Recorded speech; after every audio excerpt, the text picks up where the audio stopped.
রাত ২টা, শহর নিঃশব্দ, জানলার বাইরে কুয়াশা। গোয়েন্দা আরিয়ান রহমান ঘুমিয়েছিলেন না। তিনি কখনো গভীর ঘুমান না। তার ফোন বেজে উঠল।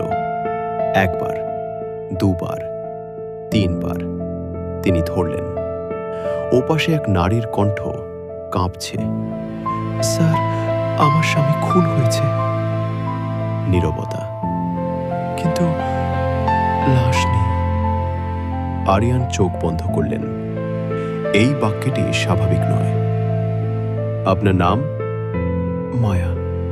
ঠিকানা পাঠান। বাড়িটি ছিল পুরনো, ২ তলা। ভেতরে প্রবেশ করতেই ঠান্ডা বাতাস।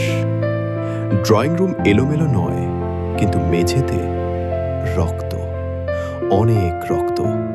আর রক্তের পাশে একটি ডায়েরি, পুরনো, ছেঁড়া, ভেজা। আরিয়ান গ্লাভস পরে ডায়েরি খুললেন। প্রথম লাইন, যদি আমি মারা যাই। পাতা উল্টালেন। খুনি আমার খুব কাছের। তারপর শেষ পাতায় একটি নাম, আরিয়ান, তার নিজের নাম।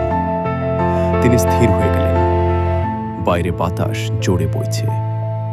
মায়া কাঁদছে, মায়া কাঁদছে, কিন্তু আরিয়ান শুধু ভাবছেন কেউ তাকে দেখছে অন্ধকারের ভেতর থেকে। চলবে।